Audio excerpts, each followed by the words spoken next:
आदरणीय प्रशांत किशोर जी 5 संकल्प लिए हैं। पहला संकल्प लिए हैं कि 1 ग्राम पंचायत में 1000 लोगों को रोजगार, मैं गांव में बिहार से बाहर में 15 से 20 हजार रुपया महीना कमाने के लिए मैं गांव में ही व्यवस्था कर दूंगा।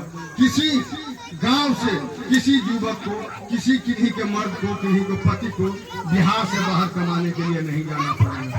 1000 लोगों को।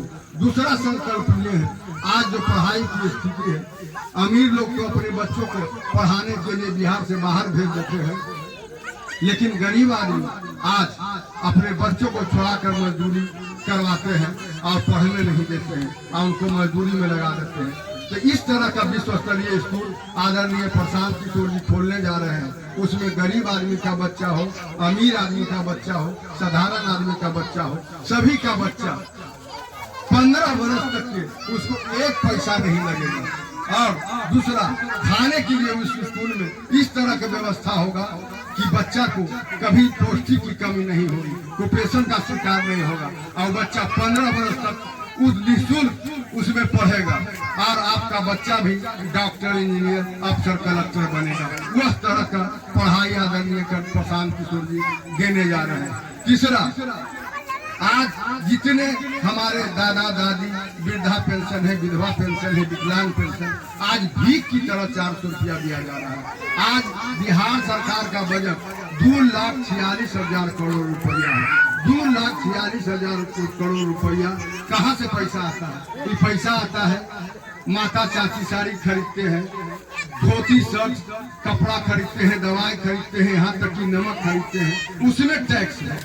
सब टैक्स मिलाकर पूरे बिहार में 2,46,000 करोड़ रुपया जमा होता है। लेकिन आज वृद्धा पेंशन, विधवा पेंशन, विकलांग पेंशन 400 रुपया भीख की तरह दिया जा रहा है। दूसरे राज्य में 2,000 और 2,500 रुपया दिया जाता है, कहीं कहीं तो 3,000 रुपया दिया जा रहा है, लेकिन आज बिहार में भीख की तरह 400 रुपया दिया जा रहा है।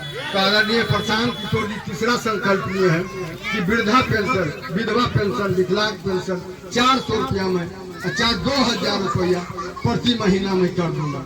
चौथा संकल्प आदरणीय प्रशांत किशोर जी लिए है। चौथा संकल्प आदरणीय प्रशांत किशोर जी लिए है कि मैं महिला को ऋण दूंगा, पुरुष को नहीं। महिला जो है अपने पति को, अपने बेटा को, सबको समेट कर चलता है। पुरुष को लोन नहीं दूंगा, महिला को लोन दूंगा। अभी जो लोन महिला को दिया जा रहा है सैकड़े, सालाना 12 रुपये सैकड़ा के हिसाब से, लेकिन आदरणीय प्रशांत किशोर जी कहे हैं जब जनसुराज की व्यवस्था बनेगा तो मैं 4 रुपये सैकड़ा, एक महिला को 10 लाख रुपया का ऋण 4 रुपये प्रति सालाना सैकड़ा के हिसाब से, प्रति वर्ष के हिसाब से उनसे लिया जाएगा सूद। अगर 3 वर्ष में जो महिला 10 लाख रुपया ऋण मिलेगा, 3 वर्ष में अगर सधा दिए तो उनको 1 पैसा सूद नहीं मिलेगा, सूद नहीं लगेगा। 3 वर्ष के बाद अगर देंगे तो उनको सब सूद लगेगा। और जो महिला पैसा नहीं भी लौटाए तो उन पर केस मुकदमा नहीं होगा, लेकिन उनको पुनः दोबारा लोन नहीं दिया जाएगा। यह तरह का व्यवस्था आदरणीय प्रशांत किशोर जी चौथा व्यवस्था करने जा रहे हैं। 5वां व्यवस्था करने जा रहे हैं, आज किसान का जो खस्ता हालत है, किसान का लागत मूल्य भी नहीं ऊपर हो पाता है, उसके लिए आदरणीय प्रशांत किशोर जी कहे कि जब जनसुराज की व्यवस्था बनेगी तो किसानों को जितना लागत मूल्य लगेगा, किसानों को जितना लागत मूल्य लगेगा, खेत में, बिया में, मजदूरी में, सब सरकार देगी और फसल काट कर किसान रखे। जितना लागत मूल्य किसान को लगेगा उसको निःशुल्क और फ्री दिया जाएगा। उसके बाद फसल 5 वर्ष तक फ्री दिया जाएगा उनको, बीज, मजदूरी, और किसान अपना फसल काट कर रखे, उनको पैसा लौटाने का काम नहीं है। यही 5 संकल्प आदरणीय प्रशांत किशोर जी लिए हैं। आज आदरणीय प्रशांत किशोर जी कौन है? आदरणीय प्रशांत किशोर जी देश के सबसे बड़े चुनावी रणनीतिकार, जिन्होंने भारत के प्रधानमंत्री मोदी को 2014 में जिताया। आप लोग सुने होंगे, हर हर मोदी, घर घर मोदी नारा, हर हर मोदी, घर घर मोदी नारा आदरणीय प्रशांत किशोर जी का ही देन था, जो पूरे देश में मोदी का नाम फैलाए, हर हर मोदी, घर घर मोदी नारा देकर। तब जाकर मोदी भारत के राजा बने, भारत के प्रधानमंत्री बने। इस तरह आदरणीय प्रशांत किशोर जी को 2015 में जब विधानसभा का चुनाव बिहार में हो रहा था, तब जाके आदरणीय प्रशांत किशोर जी को नीतीश जी बुलाकर खुशामद से लाए कि हमको भी बिहार में चुनाव जिता दीजिए। तब आज जो महागठबंधन सब सुनते हैं, महागठबंधन सब आदरणीय प्रशांत किशोर जी का ही देन था। बिहार में बाहर है, नीतीश कुमार है, इस स्लोगन आदरणीय प्रशांत किशोर जी दिए तो पुनः 2015 में मुख्यमंत्री बने नीतीश कुमार। इस तरह भारत के 10 मुख्यमंत्री आदरणीय प्रशांत किशोर जी जिताए। 2 बरस पहले पश्चिम बंगाल में चुनाव हो रहा था, पूरे देश में लहर था कि पश्चिम बंगाल में अभी भाजपा जीतेगी, लेकिन ममता बनर्जी आदरणीय प्रशांत किशोर जी को पकड़ा, कहा कि हमको चुनाव जितवा दीजिए। तो आदरणीय प्रशांत किशोर जी पूरे लहर कह दिए और कह दिए कि भाजपा को यहाँ 100 सीट भी नहीं आने देंगे। इसी तरह आदरणीय प्रशांत किशोर जी जो बात कहे 2 महीना पहले कहे कि यहाँ भाजपा को 100 सीट भी नहीं आने देंगे, सरकार क्या बना देगी।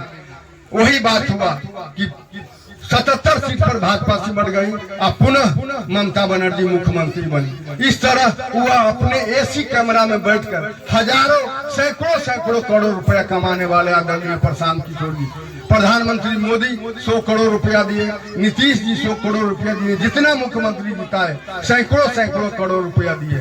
24 घंटा एसी में रहने वाले, अपना जेट विमान है। आज 22 महीना से बिहार में लगातार पैदल चल रहे हैं, कड़कड़ाती ठंड में, गर्मी के पसीना से तरबतर होकर, अभी बरसात में कीचड़ से लथपथ होकर अभी वो काम छोड़ दिए और बिहार में पदयात्रा कर रहे हैं। जिस तरह महात्मा गांधी पैदल चले, लोग उनके पीछे पीछे चला, तब देश आजाद हुआ। उसी तरह बिहार में कुव्यवस्था, गरीबी, बदहाली को दूर करने के लिए आदरणीय प्रशांत किशोर जी 6000 गांव पैदल चले हैं। 5 महीने से लगातार पैदल चल रहे हैं, पूरे बिहार पैदल चलेंगे। अभी 6000 गांव में पैदल चले हैं, 5000 गांव उनके साथ मैं भी पैदल चला। मैं गांव में से देखा, उत्तरी बिहार में 14 जिला 6000 गांव जो पैदल चले, वहां देखे कि जवान किसी गांव में इक्का दुक्का घर में जवान है, लेकिन सभी जवान बिहार से बाहर कमाने के लिए गए हैं। सिर्फ माता पिता, वृद्ध माता पिता है, आने तो कहीं कहीं पत्नी है, नहीं कहीं कहीं पत्नी को लेकर बाहर गए हैं, लेकिन सिर्फ औरत दिखाई दे रहे हैं, वृद्ध माता पिता और उनका पत्नी। जवान कोई दिखाई नहीं दे रहा है। अब तड़प रहे हैं, अगर माता पिता बीमार पड़ गया उस गांव में तो अपने आंखों से देखा है तड़पते, उनको दिखाने वाला कोई नहीं है। इस तरह आदरणीय प्रशांत किशोर जी 6000 गांव पैदल चले हैं। उनका कहना है कि आज जो वोट देने की प्रवृत्ति है, वोट देने की मानसिकता है, यही कारण है कि आज बिहार फिसड्डी राज बना हुआ है। हम लोग को जब चुनाव का बिगुल बजा, तब छुटभैया नेता घर गांव आकर कहने लगते हैं कि अपने जात वाले को वोट दो, अपने जात वाले दल को वोट दो, मंदिर बनाने के लिए वोट दो, और नहीं उनसे माने तो दारू मुर्गा पैसा दे देता है। लाखों रुपया का कीमती वोट हम लोग ऐसे ही दे देते हैं। वोट का कीमत और महत्व नहीं समझते हैं। नेता जानता है नेता क्यों काम करे। हम लोगों को थोड़ी देर खुशी लगता है कि हम जात वाला को दे दिए वोट, जात वाला दल को जीत दिए, और जात वाला दल जीत गया और जीत के स्कॉर्पियो से गया, हेलीकॉप्टर से उड़कर चल गया।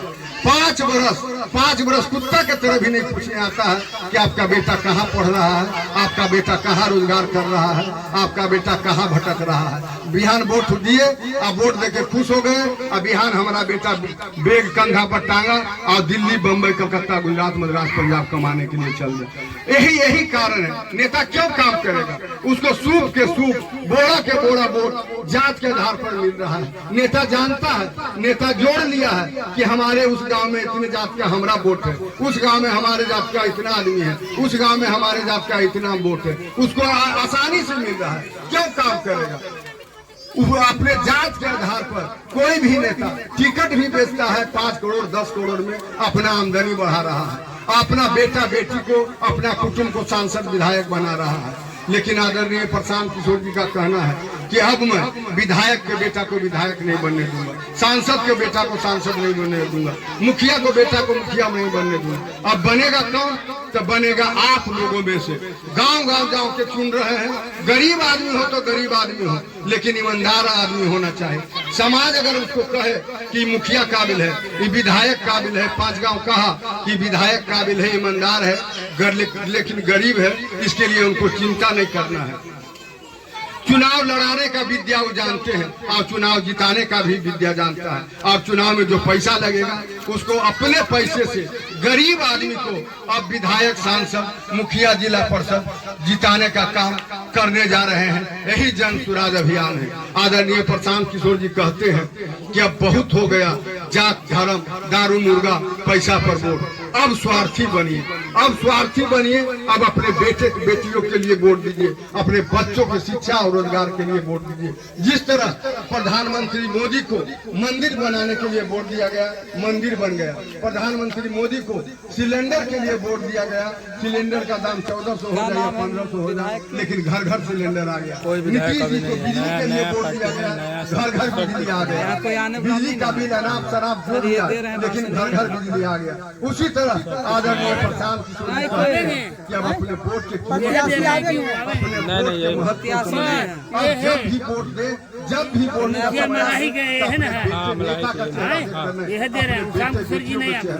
शांत किशोर जी पैदल यात्रा कर रहे हैं। अभी 2 अक्टूबर के बाद इधर आएंगे। चेहरा देखकर वोट दीजिएगा। आप अपने बच्चों के शिक्षा और रोजगार के लिए दीजिएगा। आपका बच्चा भी निर्धन और बेरोजगार नहीं होगा, गाँव गाँव रोजगार आ जाएगा। यह आदरणीय प्रशांत किशोर जी अपने को तपा रहे हैं। जिस तरह कीचड़ में कमल खिलता है, सूरजमुखी का फूल पूरे गर्मी के तपन से खिलता है, उसी तरह आदरणीय प्रशांत किशोर जी पैदल चलकर अपने को तपा रहे हैं। बिहार के बिहार के गार्जियन को अब बिहार से मैं बाहर कमाने के लिए नहीं जाने दूंगा। इसलिए आप लोग से अनुरोध है कि जन सुराज से जुड़िए। जो भी जन सुराज के संस्थापक सदस्य बनेंगे, हमारे लड़के आए हुए हैं जो जन सुराज के संस्थापक सदस्य बनेंगे, आदरणीय प्रशांत किशोर जी का कहना है कि ये पार्टी मेरे बाप का नहीं होगा। जो संस्थापक सदस्य बनेंगे अभी मुखिया मालिक पार्टी के होंगे। हमको नहीं सत्ता के लोग हैं और नहीं पैसा के लोग। पैसा को लेकर हजारों हजार रुपया कमाइए, नरेंद्र मोदी जी लेकिन उनको सत्ता का लोग नहीं। पहला वो कहे हैं मैं सभी लेकिन पहला मुख्यमंत्री इसी दलित को बनाऊंगा। 2025 में मैं सरकार बनाने जा रहा हूँ। पहला मुख्यमंत्री मैं दलित को बनाऊंगा। पहला हर जात में से बनावेंगे, लेकिन पहला मुख्यमंत्री 2025 में आदरणीय प्रशांत किशोर जी जन सुराज की सरकार आपको लोग के सहयोग से बनाने जा रहे हैं। उसमें पहला मुख्यमंत्री दलित मुख्यमंत्री होगा। इसलिए आप लोग 2 चीज जरूर याद रखिए कि जब भी वोट आवे तो आप अपने नेता का चेहरा देखकर नहीं, अपने बेटे बेटियों का चेहरा देखकर अपने बच्चों की शिक्षा और रोजगार के लिए वोट दीजिए। यह स्वर्ण काल आने वाला है 2025 से। यह स्वर्ण काल बिहार में आने वाला है कि बिहार अग्रणी राज्य बनेगा, बिहार चमकता हुआ बिहार बनेगा, हंसता हुआ बिहार बनेगा, मुस्कुराता हुआ बिहार बनेगा। कि बिहार के लोग अब बिहार से बाहर कमाने के लिए नहीं जाएंगे, बिहार के लोग, बिहार के लड़के अब पढ़ने के लिए बिहार से बाहर नहीं जाएंगे। इसलिए आप लोग से अनुरोध है कि अब जब भी वोट दें, अपने बच्चों को चेहरा वोट देखकर वोट दें, अपने बच्चों को शिक्षा और रोजगार के लिए वोट दें। बहुत बहुत धन्यवाद।